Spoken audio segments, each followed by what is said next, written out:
No Saber Direito desta semana, o professor Álvaro Chagas Castelo Branco traz um curso sobre direito internacional. Durante as 5 aulas, ele vai abordar os direitos da nacionalidade, dos tratados internacionais, o direito internacional penal, a proteção dos direitos humanos e ainda vai falar sobre asilo, refúgio e retirada compulsória de estrangeiro. A aula 5 começa agora.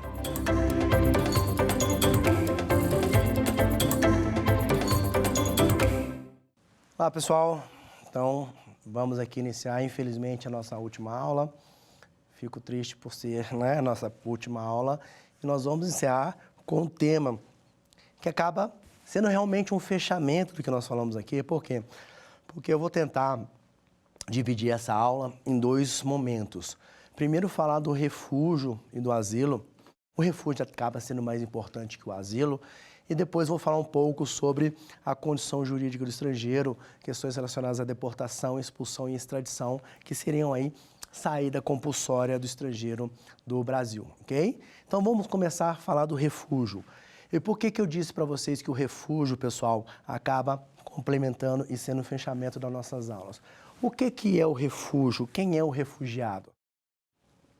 O refugiado são outros conceitos que acabaram ganhando uma importância muito grande após a Segunda Guerra Mundial, com o próprio crescimento e desenvolvimento dos direitos humanos, não é? Se a gente pegar o que é o conceito de refúgio, o próprio conceito de refúgio ele vai ser suficiente para a gente chegar a essa conclusão. Quem é o refugiado? O refugiado é uma pessoa que está sofrendo uma perseguição. Que tipo de perseguição? Qualquer perseguição política, ideológica, religiosa, racial, étnica. Então, vamos pegar alguns exemplos. Vamos pegar o exemplo da Segunda Guerra Mundial e vamos pegar o exemplo atual, para a gente ver como, infelizmente, pessoal, talvez a gente precisa evoluir como sociedade.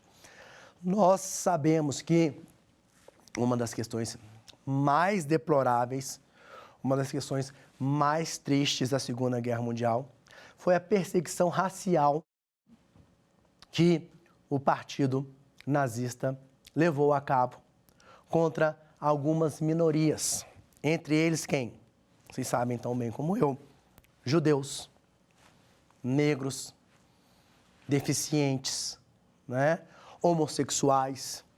Então, isso até é retratado em vários filmes, em vários documentários. Inclusive, existiam cores diferentes da Estrela de Davi a depender dos presos nos campos de extermínio, campos de concentração. Se a perseguição política fosse a estrela seria amarela, por exemplo. Se a pessoa era homossexual, a estrela era rosa, vamos supor, Por quê? Porque, além deles serem marcados como pessoas perseguidas, eles eram excluídos em categorias, inclusive algumas eram mais discriminadas que as outras. E o ser humano, até por um instinto de sobrevivência, ele procura fugir. Ele procura escapar. E o que acontece? Inclusive, o Brasil foi alvo de vários judeus que aqui buscavam proteção, refúgio. Via de regra, infelizmente, isso acaba acontecendo em quase todo conflito armado.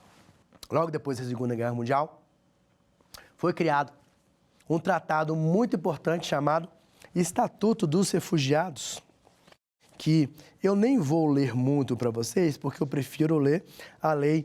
Na verdade, o nome correto é a Convenção Relativa ao Estatuto dos Refugiados de 1951.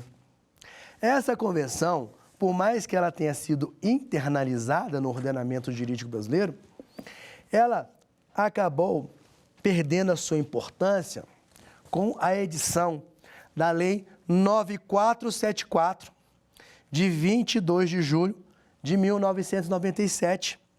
Essa lei, inclusive, é chamada de Lei do Refúgio. ela define mecanismos para a implementação do Estatuto dos Refugiados de 1951 e dá outras providências. Percebam que demorou um pouco, né, pessoal? Uma crítica a ser feita aqui.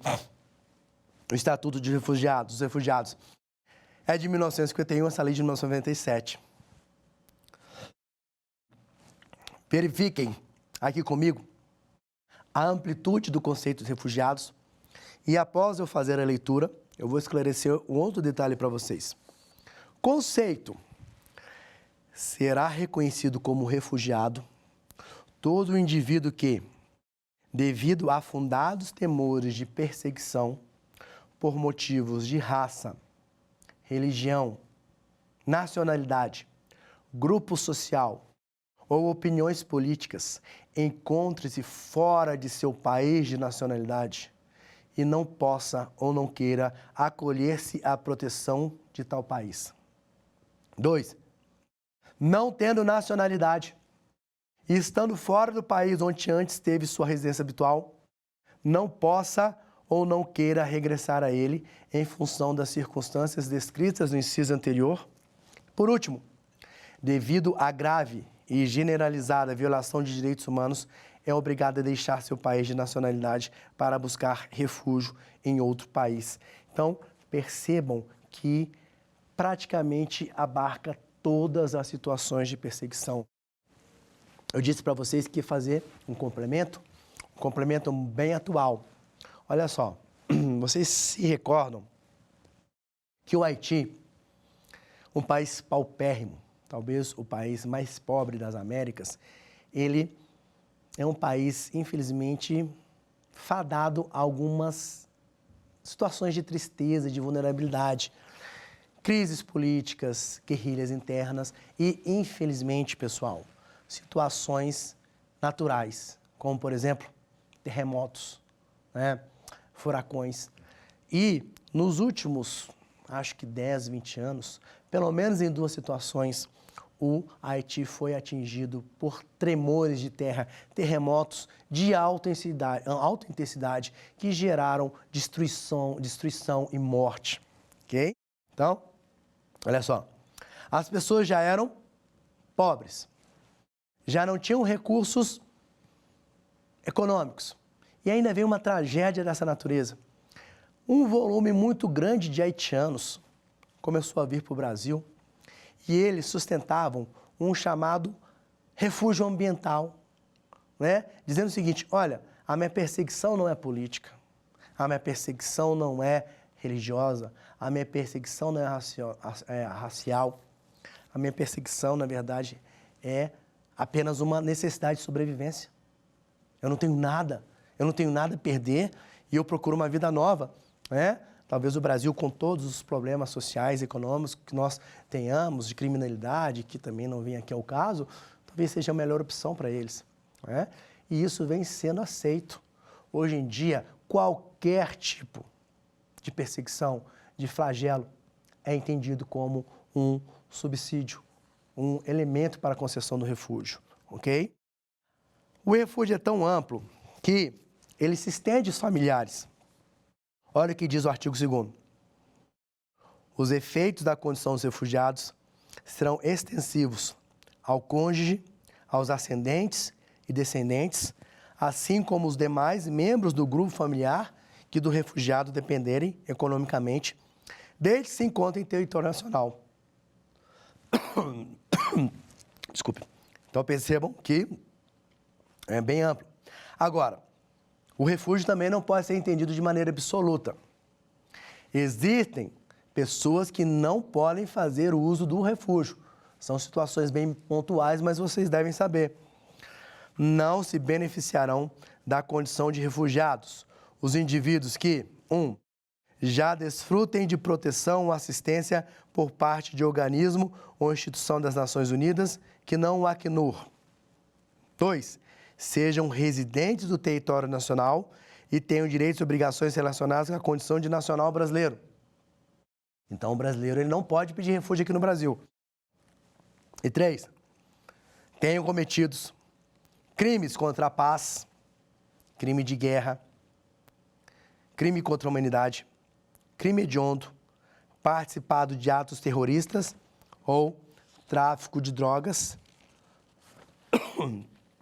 e, por fim, sejam considerados culpados a atos contrários aos fins e princípios das Nações Unidas. Percebam aí, então, que talvez o mais importante seja recordar. Se eu cometi um crime muito grave, e olha que hoje nós falamos do TPI, lembram? Crimes de guerra, genocídio, crimes contra a humanidade, né? Se eu pratiquei um crime dessa natureza, fatalmente eu não vou ter direito ao meu refúgio, ok? Pois bem, aí nós temos aqui a questão do pedido, não é, pessoal? É muito importante, por quê? Porque o fato de eu ter ingressado de maneira irregular não me afasta o direito de ter o refúgio. Isso é muito importante, até eu afirmo para vocês. A grande maioria dos refugiados, até em razão do desespero da situação deles, eles ingressam no Estado de maneira irregular, ok? Olha o que diz o artigo 7º. O estrangeiro que chegar ao território nacional poderá expressar sua vontade de solicitar reconhecimento como refugiado a qualquer autoridade migratória que se encontre na fronteira, a qual lhe proporcionará as informações necessárias quanto ao procedimento cabível. Artigo 8º. O ingresso irregular no território nacional não constitui impedimento para o estrangeiro solicitar refúgio às autoridades competentes. Como se dá o pedido do refúgio no Brasil? A Lei 9474, ela criou um órgão chamado CONARE, Comitê Nacional dos Refugiados, que é um órgão colegiado, está lá no artigo 11. Fica criado o Comitê Nacional para os Refugiados, CONARE, órgão de deliberação coletiva no âmbito do Ministério da Justiça. E aí, se vocês abrirem a lei, vocês vão ver quais as atribuições do CONARE, qual a estrutura e funcionamento dele, ok? E aí vem o mais importante. Como se dá a decisão? Como se julga um pedido? Ok, pessoal? Olha só, artigo 26. Então, resumindo, o estrangeiro, ele ingressa no ordenamento jurídico brasileiro, ingressa no território nacional e ele formula um pedido ao CONARE dizendo que está sofrendo algum tipo de perseguição que se encaixa nas hipóteses que autorizam a concessão do refúgio. Ao analisar o pedido, ou após analisar o pedido, o artigo 26 da lei diz o seguinte: a decisão pelo reconhecimento da condição de refugiado será considerada ato declaratório e deverá estar devidamente fundamentada. 27. Proferida a decisão, o CONARE notificará o solicitante e o Departamento de Polícia Federal para as medidas administrativas cabíveis. 28. No caso de decisão positiva, o refugiado será registrado junto ao Departamento de Polícia Federal, devendo assinar termo de responsabilidade e solicitar a cédula de identidade pertinente. Olha que questão interessante, pessoal. Não há previsão de recurso no caso de concessão. Se o Estado brasileiro entender que o estrangeiro ele é um refugiado, não há recurso. Agora, olha o que diz o artigo 29. No caso de decisão negativa, essa deverá ser fundamentada na notificação ao solicitante, cabendo direito de recurso ao ministro de Estado da Justiça no prazo de 15 dias contados do recebimento da notificação. Percebam que essa decisão, essa previsão é muito importante. Não cabe recurso na decisão positiva, da decisão de negação, cabe o recurso, né, do CONARE para o Ministério do Estado da Defesa. Qual a consequência do refúgio? Talvez a principal consequência do refúgio esteja aqui no artigo 33. O reconhecimento da condição de refugiado obstará o seguimento de qualquer pedido de extradição baseado nos fatos que fundamentaram a condição de refúgio. Artigo 34. A solicitação de refúgio suspenderá até decisão definitiva qualquer processo de extradição pendente em fase administrativa ou judicial baseado nos fatos que fundamentaram a concessão de refúgio. Então, essa questão ela acabou sendo decidida e esclarecida pelo Supremo Tribunal Federal em casos importantes, aonde se discutiu a seguinte questão: quem dá a última palavra acerca da natureza política ou não de determinado crime? Por quê? Porque nós sabemos, pessoal, que a nossa própria Constituição, a nossa própria Constituição Federal, ela prevê que não será concedida a extradição em razão de crimes políticos, né? E o refúgio, invariavelmente, ele demanda aqui uma perseguição política. Imagine se o CONARE e, posteriormente, o ministro da Justiça, referendando essa decisão do CONARE, entendem que certa pessoa, determinada pessoa, ela é uma refugiada política, porque ela sofre perseguição política no seu país de origem. E, posteriormente, esse mesmo Estado entra com um pedido de extradição e alega: os crimes cometidos por essa pessoa não são crimes de natureza política, são crimes comuns. Será que o Supremo Tribunal Federal está vinculado à decisão do Poder Executivo Federal e não pode extraditar essa pessoa ou não? Pois bem, pessoal, depois de muita discussão, muitas idas e vindas, posições discordantes, o Supremo Tribunal Federal entende que cabe ao Supremo Tribunal Federal a última palavra acerca da natureza da infração. Isso significa que o Supremo Tribunal Federal não está vinculado à decisão política do Estado brasileiro. Isso significa que se o CONARE, se o ministro da Justiça entendem que uma pessoa é refugiada por perseguição política e esses mesmos fatos forem analisados pelo Supremo Tribunal Federal em sede de extradição e o Supremo entender que essa pessoa não está sendo perseguida politicamente, mas está sendo perseguida, não é? Está sofrendo uma persecução criminal em razão de um crime comum, vai prevalecer a posição do Supremo Tribunal Federal, ok? Pois bem, existem outras situações também interessantes. Existe a cessação da condição de refugiado e a perda da condição de refugiado.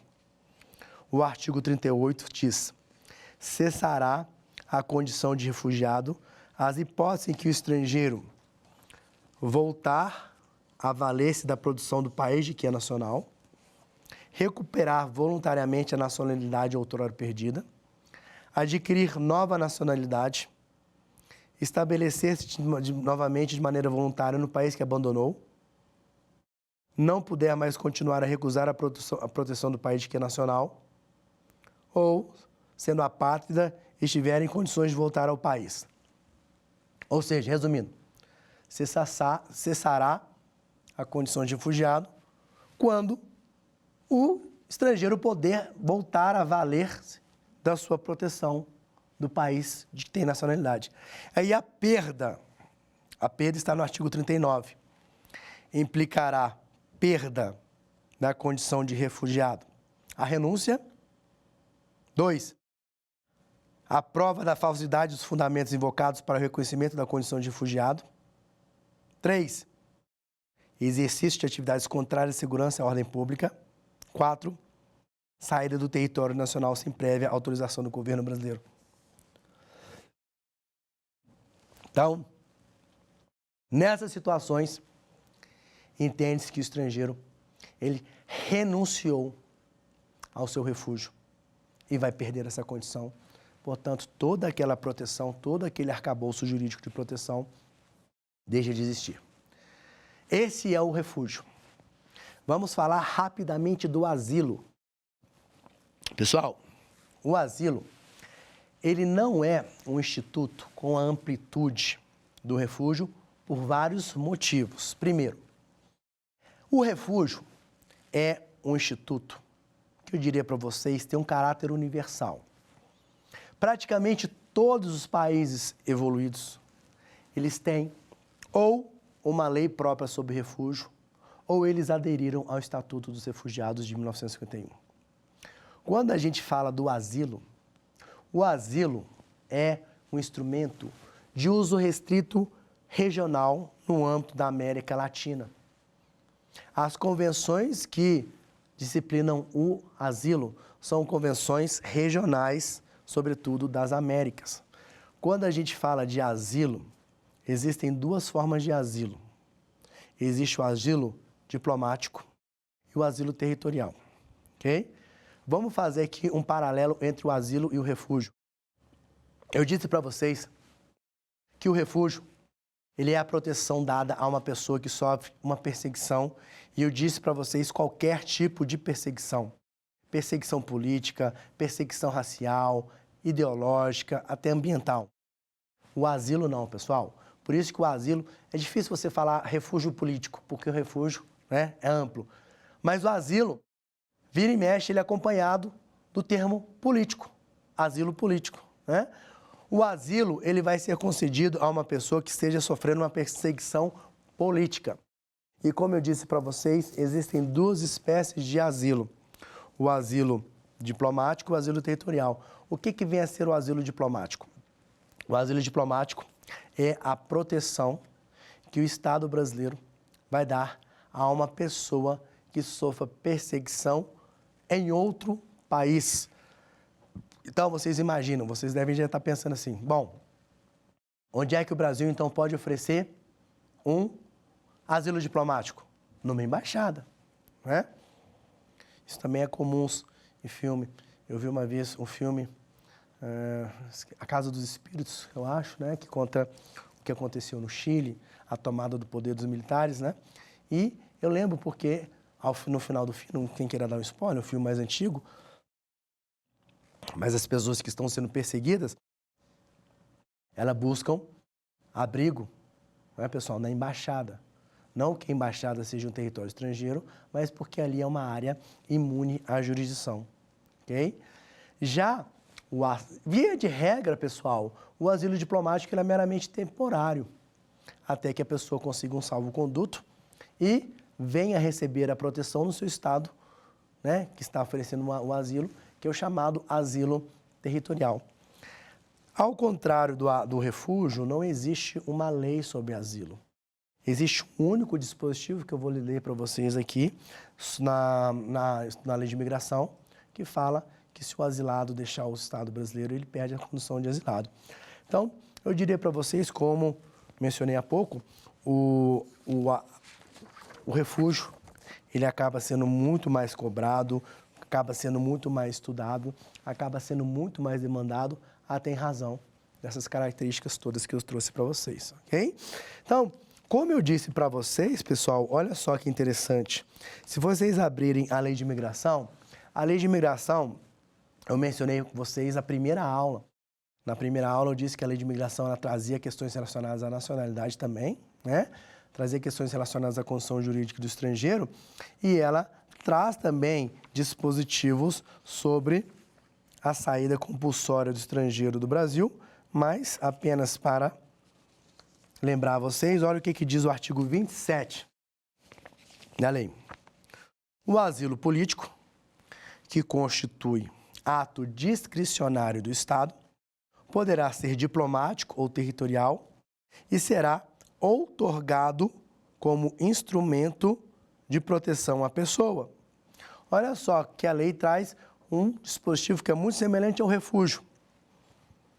Não se considera asilo a quem tenha cometido crime de genocídio, crime contra a humanidade, crime de guerra ou crime de agressão, nos termos do Estatuto de Roma.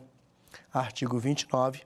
A saída do asilado do país sem prévia comunicação implica renúncia ao asilo. Com isso, a gente termina a primeira parte da aula que eu mencionei para vocês, né? Falar um pouco sobre refúgio, asilo, diplomático territorial. E nesse final, nós vamos falar um pouco sobre a saída compulsória do estrangeiro do Brasil. Então, pessoal, vamos para a segunda parte da aula. Vamos falar da saída compulsória do estrangeiro do Brasil. Por que saída compulsória? Porque a saída voluntária pode se dar a qualquer momento, né?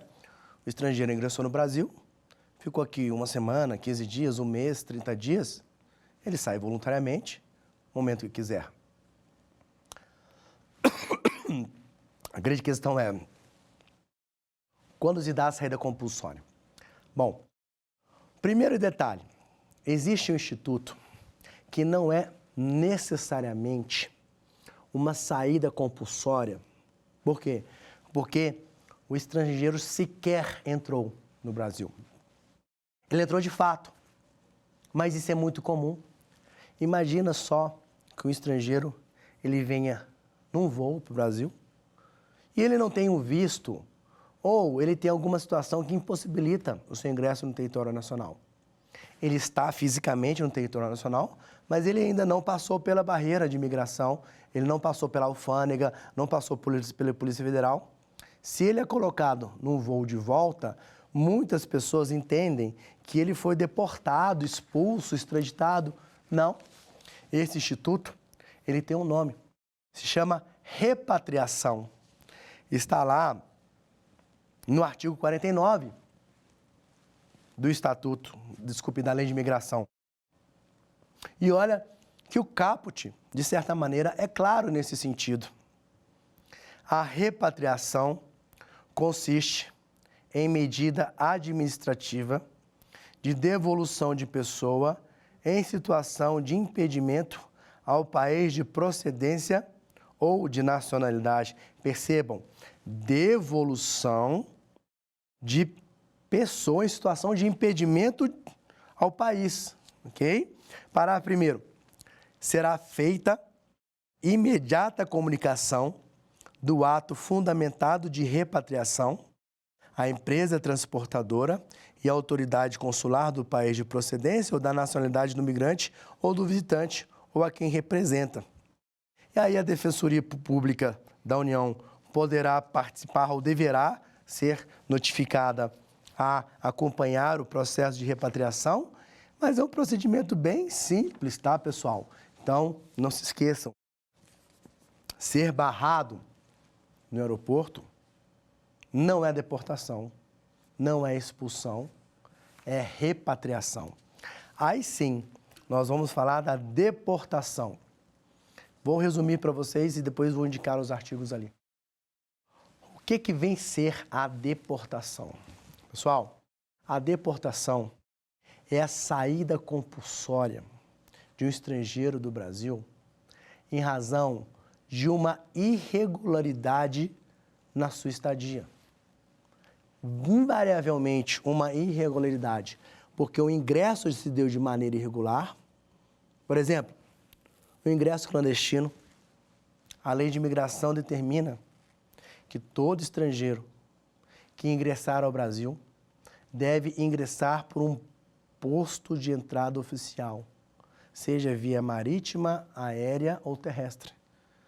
Significa que se eu atravesso a fronteira terrestre, Paraguai e Brasil, se eu cruzo a fronteira sem carimbar meu passaporte, sem apresentar a minha documentação, isso por si só já é um motivo para a minha deportação, ok?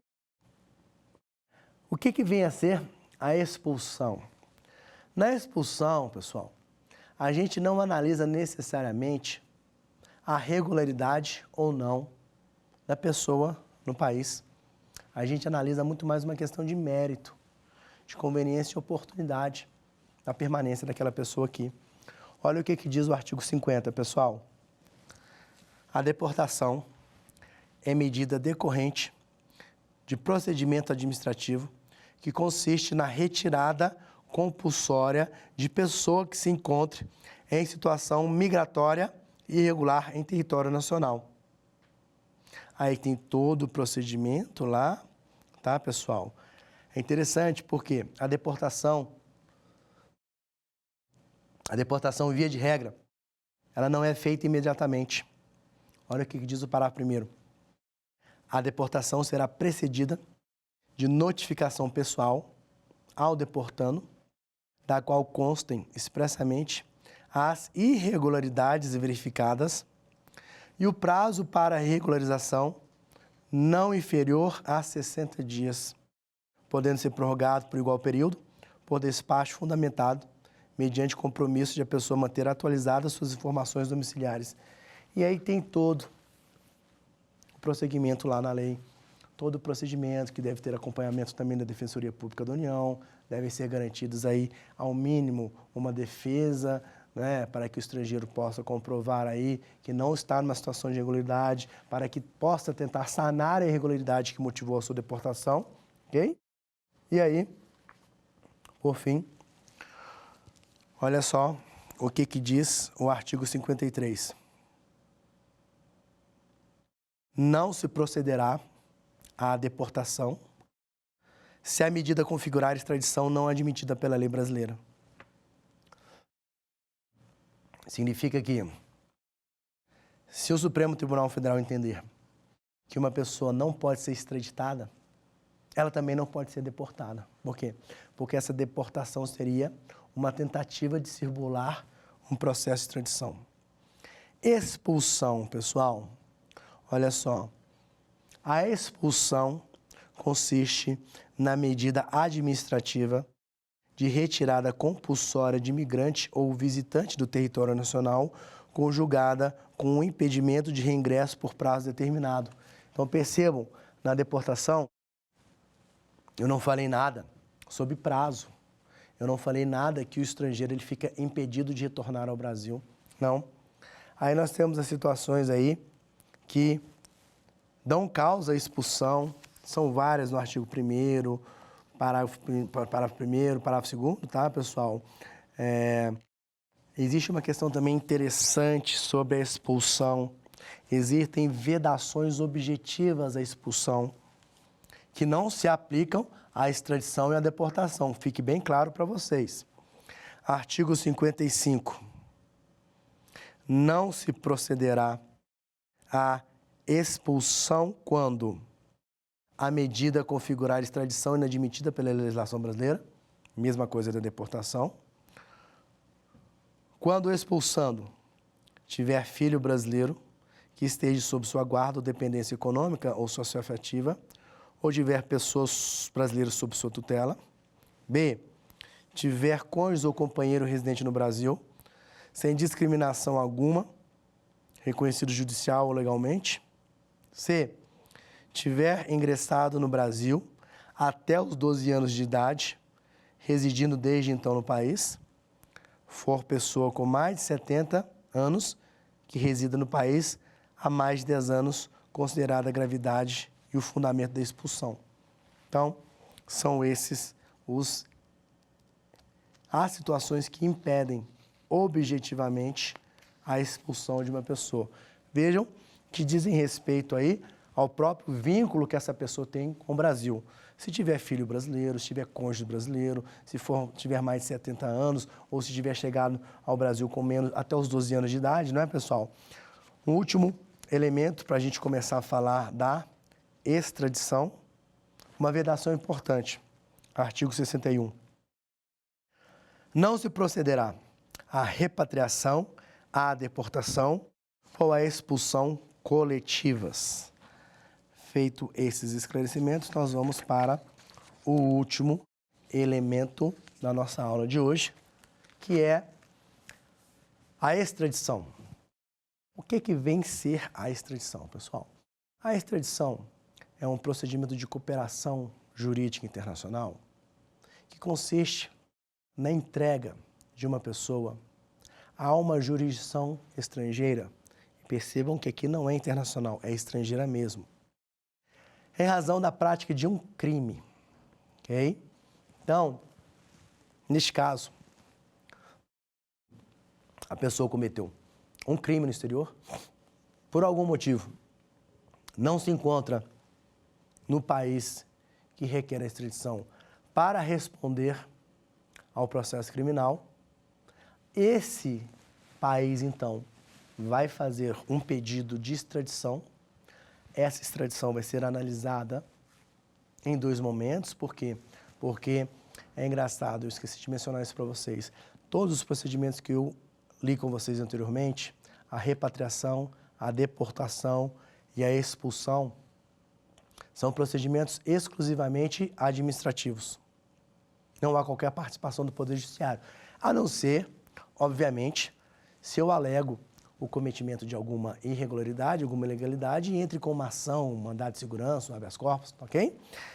Já, desculpem, já a extradição é um procedimento com necessariamente uma parte judicial. E essa parte judicial, até por disposição da nossa Constituição, fica a cargo do Supremo Tribunal Federal, que tem a competência originária para o julgamento da extradição, ok? Perceba, então, que o artigo 61 diz justamente isso. A extradição é a medida de cooperação internacional entre Estado brasileiro e outro Estado, pela qual se concede ou solicita a entrega de pessoa sobre quem recaia condenação criminal definitiva ou para fins de instrução de processo penal em curso. Pessoal, olha só, a extradição, ela pode se basear ou na existência de um tratado de extradição entre os 2 interessados ou na promessa de reciprocidade. Na promessa de reciprocidade, um país processa a extradição, mesmo diante da inexistência de um tratado de extradição, se comprometendo que no futuro, caso a outra parte requeira uma extradição, esse pedido também será processado. Lá no artigo 82, nós temos as situações que impedem a concessão do refúgio. Desculpe, da extradição. Artigo 82. Não se considerará extradição quando o indivíduo cuja extradição é solicitada ao Brasil for brasileiro nato. Isso está na nossa Constituição. 2. O fato que motivar o pedido não for considerado crime no Brasil ou no Estado requerente. 3. O Brasil for competente, segundo suas leis, para julgar o crime imputado ao extraditando. 4. A lei brasileira impuser ao crime pena de prisão inferior a 2 anos. 5. O extraditando estiver respondendo a processo ou já houver sido condenado ou absolvido no Brasil pelo mesmo fato em que se fundar o pedido. 6. A punibilidade estiver extinta pela prescrição, segundo a lei brasileira ou do Estado requerente. 7. O fato constituir crime político ou de opinião. 8. O extraditando tiver de responder no Estado requerente perante tribunal ou juiz de exceção. Ou 9. O extraditando for beneficiário do refúgio. Olha só o que eu havia mencionado para vocês, está previsto expressamente no parágrafo 2º do artigo 82. Caberá exclusivamente, caberá à autoridade judiciária competente a apreciação do caráter da infração. Parágrafo 4º. O Supremo Tribunal Federal poderá deixar de considerar crime político o atentado contra chefe de Estado ou quaisquer autoridades, bem como crime contra a humanidade, crime de guerra, crime de genocídio e de terrorismo. Parágrafo 5º. Admite-se a extradição do brasileiro naturalizado nas hipóteses previstas na Constituição Federal. E não se esqueçam aí que são 2 situações aonde se admite a extradição de um brasileiro naturalizado. Se ele cometeu o crime antes da sua naturalização ou a qualquer momento se o crime cometido for tráfico de drogas, ok, pessoal? Pois bem, algumas outras questões interessantes. Primeiro, eu havia perguntado para vocês, eu fiz um desafio para vocês logo na nossa primeira aula. Lembram? Será que vocês já têm a resposta aí, pessoal? O caso lá da Cláudia, a brasileira que foi extraditada, porque o Supremo Tribunal Federal entendeu que ela, ao adquirir a nacionalidade norte-americana, ela havia renunciado à nacionalidade brasileira, né? E aí?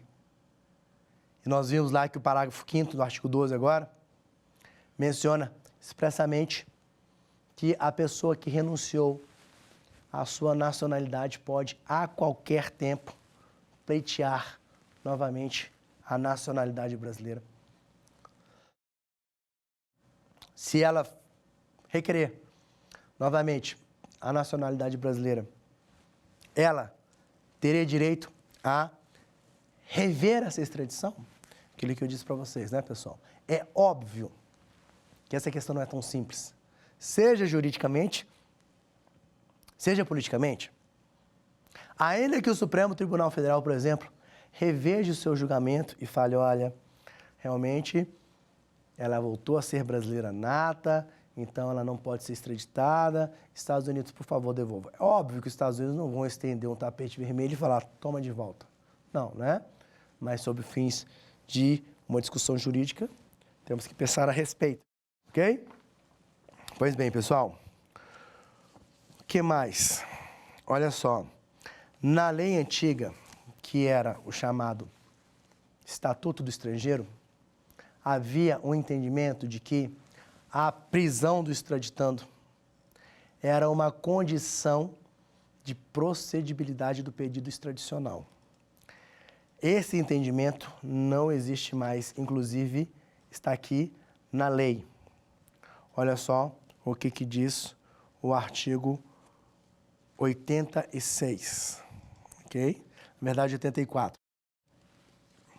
Em caso de urgência, o Estado interessado na extradição poderá, previamente ou conjuntamente com a formalização do pedido extradicional, requerer por via diplomática ou por meio da autoridade central do Poder Executivo, prisão cautelar com o objetivo de assegurar a executariedade da medida de extradição, que, após exame da presença dos pressupostos formais de admissibilidade exigidos nessa lei ou tratado, deverá representar a autoridade judicial competente, ouvido previamente o Ministério Público Federal. Parágrafo 3º. Efetivada a prisão do extraditando, o pedido de extradição será encaminhado à autoridade judiciária competente. Parágrafo 5º. Caso o pedido de extradição não seja apresentado, o extraditando deverá ser posto em liberdade, não se admitindo novo pedido de prisão cautelar pelo mesmo fato, sem que a extradição tenha sido devidamente requerida. Então, percebam que da própria leitura da lei, embora seja possível a decretação da prisão do extraditando, ela não é mais uma condição de procedibilidade. Ok, pessoal? O Supremo Tribunal Federal vai analisar se encontram ou não preenchidos os requisitos que, por exemplo, autorizariam a decretação da prisão preventiva de uma pessoa. Ok? Pois bem, o que mais interessante nós temos aqui, pessoal? Nós temos, como eu disse para vocês, uma fase administrativa que fica a cargo do Ministério da Justiça e do Ministério das Relações Exteriores no Brasil. O pedido de extradição, originado de Estado estrangeiro, será recebido pelo órgão competente do Poder Executivo e, após o exame da presença dos pressupostos formais de admissibilidade exigidos nessa lei ou em tratado, encaminhada à autoridade judiciária competente. Ok? Olha só, pessoal, questão extremamente importante. E aí eu vou até mencionar o caso do Robinho, embora não seja uma extradição. Artigo 91. Ao receber o pedido de extradição, né, pessoal? Ao receber o pedido, o relator designará dia e hora para o interrogatório do extraditando e, conforme o caso, nomear-lhe-á curador ou advogado, se não o tiver. Vou fazer a leitura desse artigo e fazer uma perguntinha para vocês.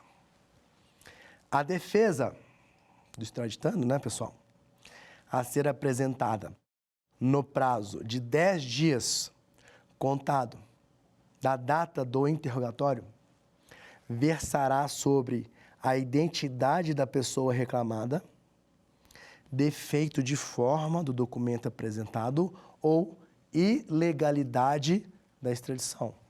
E aí eu vou fazer a pergunta para vocês. Esse dispositivo é constitucional ou inconstitucional? Será que eu posso limitar dessa maneira a defesa de um estrangeiro que está submetido ao processo de extradição? Eu vou ler novamente, caso vocês não tenham prestado atenção. A defesa do extraditando, a ser apresentada no prazo de 10 dias contado da data do interrogatório, versará sobre a identidade da pessoa reclamada, defeito de forma do documento apresentado ou ilegalidade da extradição. Em outras palavras, o extraditando, ele não vai poder entrar no mérito do fato, dos crimes que motivam a extradição. Constitucional ou inconstitucional? Constitucional. Por que constitucional, pessoal? Porque o Supremo Tribunal Federal, ele tem que deixar bem claro, e a lei deixa bem claro, que o Supremo, pessoal, ele é o juiz apenas da extradição. Aqui não se está julgando o mérito. O mérito já foi decidido pelo Estado estrangeiro. É o que aconteceu com o caso do Robinho. Embora o Robinho não possa ser extraditado, justamente por ser um cidadão brasileiro nato, né? Quando a Itália entrou não com pedido de extradição, mas com pedido para que o Robinho cumpra a sua pena aqui no Brasil, a defesa, fazendo o papel de defesa, não estou fazendo qualquer crítica, começou a argumentar várias coisas. Primeiro, ela pediu cópia integral do processo, que foi negada. Né? E por que, no STJ, no âmbito do STJ, porque era execução de sentença, não era extradição, e qual foi o fundamento? Foi justamente isso. Olha, para que você quer cópia do processo? Você quer discutir novamente se ele praticou ou não o estupro? Se ele foi condenado ou não? A gente não está discutindo. A discussão aqui é a execução ou não de uma sentença estrangeira no Brasil. Obviamente, nós vamos analisar aspectos formais. Obviamente, nós vamos analisar se há ou não ofensa à soberania e aos interesses nacionais. Mas a gente não pode rediscutir o mérito. Por quê? Porque o Supremo Tribunal Federal não é o juiz da causa. Se a Cláudia foi condenada lá nos Estados Unidos por homicídio, a pena de 30 anos, prisão perpétua, não sei o que foi, eu tenho que confiar que o processo foi um processo justo, onde ela teve oportunidade de defesa, se seguiu o devido processo legal, contraditório, e ela foi condenada de maneira justa. Ok? Pois bem. Prosseguindo. Julgada procedente a extradição e autorizada a entrega pelo órgão competente do Poder Executivo, será o ato comunicado por via diplomática ao Estado requerente, que no prazo de 60 dias da comunicação deverá retirar o extraditando do território nacional. Se o Estado requerente não retirar o extraditando do território nacional no prazo previsto, será ele posto em liberdade, sem prejuízo de outras medidas aplicáveis. Negada a extradição em fase judicial, não se admitirá novo pedido baseado no mesmo fato. Ok? Uma outra questão interessante. Imagine que o sujeito fugiu do seu país, veio para o Brasil. Aqui no Brasil, houve um pedido de extradição. Ele respondeu a esse pedido de extradição e, quando estava prestes a ser extraditado, ele fugiu para o país vizinho. Ele é preso naquele país vizinho. É preciso de um novo pedido de extradição ou ele pode ser imediatamente entregue? Olha só o que diz o artigo 98. O extraditando que, depois de entregue ao Estado requerente, escapar à ação da Justiça e homiziar-se no Brasil, ou por ele transitar, será detido mediante pedido feito diretamente por via diplomática ou pela Interpol e novamente entregue sem outras formalidades. Artigo 99. Salvo motivo de ordem pública, poderá ser permitido pelo órgão competente do Poder Executivo o trânsito no território nacional de pessoa extraditada por Estado estrangeiro, bem como a respectiva guarda mediante apresentação de documento comprobatório de concessão da medida. Então, percebam que, desses institutos aí, o mais importante, sem dúvida, é o Instituto da Extradição. Vamos, então, responder algumas questões agora, reforçar o que nós falamos em sala de aula. Ok, pessoal? Vamos lá para a primeira questão, são 3 questões. O conceito de refugiado, dentro da Convenção relativa ao Estatuto dos Refugiados, respeita algumas premissas e determinações, sendo correto afirmar que cessa a condição de refugiado e passa a não gozar de toda a sua proteção o agente contra quem houver sérias razões para pensar que a. pretendeu voltar a seu país de origem sem que haja autorização expressa da autoridade consular, b. adotou no território do país que o acolher religião diversa do oficial desse país, c. cometeu um crime contra a paz, um crime de guerra ou um crime contra a humanidade, no sentido dos instrumentos internacionais elaborados para prever tais crimes. Mas qual seria, então, a resposta, pessoal? Exatamente, não é? Essa questão aí é uma questão que acarreta a perda, não é, pessoal, da condição de refugiado, não é? Nós vimos isso, crime contra a paz, crime de guerra, crime contra a humanidade, isso que está no Estatuto de 1951. Não se esqueçam que lá na lei fala também de genocídio, né? Crimes graves, ok? Próxima questão, questão número 2. No que diz respeito ao direito dos refugiados, assinale a opção correta. A Convenção sobre o Estatuto dos Refugiados adotou originariamente o conceito clássico de refugiado, porém foi alterado em 67 a fim de ampliar o conceito para incluir, além do fundado temor de perseguição, pessoas que provêm de países assolados por graves e sistemáticas violações de direitos humanos. B. O Brasil adotou o conceito ampliado de refúgio, reconhecendo, além do fundado temor de perseguição por determinados motivos, o direito ao refúgio para aquele que deixa o seu país devido a grave e generalizada violação de direitos humanos. Migration Survival. C.